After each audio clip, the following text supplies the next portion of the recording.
வாங்க எல்லாருக்கும் வணக்கம். ஒரு பவுல் ஃபுல்லாக நான் கருவேப்பிலை எடுத்திருக்கேன். நீங்கள் வேணால் இன்னும் கூட எடுத்துக்கலாம்.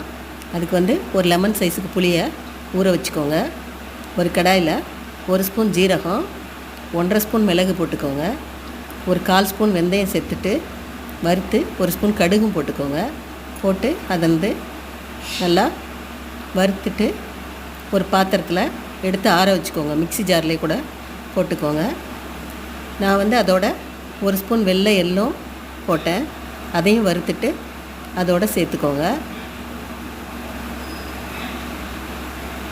சேர்த்து பொடி பண்ணி வச்சுக்கோங்க. தனியாக பொடி பண்ணி வச்சுட்டு மறுபடி கடாயில் ஒரு பொடி பண்ணி வச்சு ஒரு கரண்டி எண்ணெய் விட்டுக்கோங்க. எண்ணெய் விட்டு அந்த கருவேப்பிலையை லேசாக வதக்கிட்டு ரொம்ப மொறுமொறுன்னு கருப்பாக்கிடாதீங்க. பச்சையாகவே வறுத்துட்டு லேசாக வறுத்தோடனே வதங்கின உடனே அதை எடுத்து படப்படன்னு வெடிக்கும். வெடித்த உடனே எடுத்து போட்டு பல்ஸில் போட்டுட்டு அப்புறமா தண்ணி விட்டு அரைச்சி வச்சுக்கோங்க. கொஞ்சம் தண்ணி விட்டு நல்லா அரைச்சி வச்சுக்கோங்க. அரைச்சிட்டு மறுபடியும் கடாயை அடுப்பில் வச்சு அதில் ஒரு 2 டேபிள் ஸ்பூன் கிட்ட எண்ணெய் விட்டுக்கோங்க. நல்லெண்ணெய் கடலெண்ணெய் ஏதாவது ஒன்று விட்டுக்கோங்க. நல்லெண்ணெய் விட்டிங்கன்னா ரொம்ப நல்லாயிருக்கும்.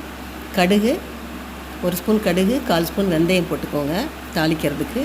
போட்டுட்டு ஒரு 2 வரமிளகாய் போட்டுக்கோங்க. 2 பச்சை மிளகாய், பூண்டு, கருவேப்பிலை எல்லாம் சேர்த்துக்கோங்க. பூண்டு நல்லா 10-12 பல்லுக்கிட்ட சேர்த்துக்கோங்க. சின்ன வெங்காயம் ஒரு 100 கிராம் நான் போட்டேன். அதையும் போட்டு நல்லா வதக்கிக்கோங்க. கொஞ்சம் நல்லா வெங்காயம் வதங்கின பிறகு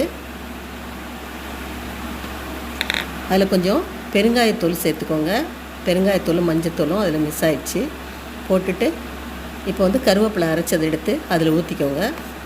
ஊற்றி நல்லா கொதிக்க விடுங்க. கொஞ்சம் நல்லா ஒரு 2 நிமிஷம் கொதிச்சா போதும். அதுக்கப்புறமா ஒரு 2 டேபிள் ஸ்பூனு வீட்டு மிளகாத்தூள் தான் நான் போட்டிருக்கேன். மசாலா பொடி ஏதாவது நீங்கள் மிளகாத்தூள் மல்லித்தூள் எது வேணாலும் போட்டுக்கோங்க. 2 தக்காளியை அரைச்சி நான் சேர்த்துட்டேன். அரைச்சி சேர்த்து அதையும் கொஞ்சம் நேரம் வதக்கி விட்டு அதுக்கப்புறம் தக்காளி கொஞ்சம் வதங்கின பிறகு புளி கரைச்சி வச்சதை முதல் இதை ஊற்றிட்டு திரும்ப 2வது தண்ணி ஊற்றி கரைச்சி ஊற்றிருக்கேன். கொஞ்சம் வெல்லம் போட்டிருக்கேன். அப்போ தான் குழம்பு நல்லாயிருக்கும். போட்டு அதுக்கு தேவையான உப்பு சேர்த்துக்கோங்க.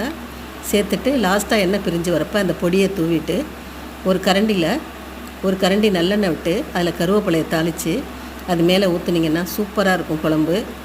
நீங்கள் எங்கே போனால் கூட எடுத்துகிட்டு போய் சாப்பிட்லாம். குழந்தைங்களுக்கு லஞ்சு கொடுத்துடலாம். ரொம்ப சூப்பராக இருந்துச்சு. சாப்பிட்டு பாருங்கள். எங்கள் வீட்டில் ஒரே நேரத்தில் காலி ஆயிடுச்சு. பிடிச்சிருந்தால் லைக் பண்ணுங்கள், ஷேர் பண்ணுங்கள், மறக்காமல் சப்ஸ்கிரைப் பண்ணுங்கள். நன்றி, வணக்கம். கமெண்ட்ஸ் பண்ணுங்கள்.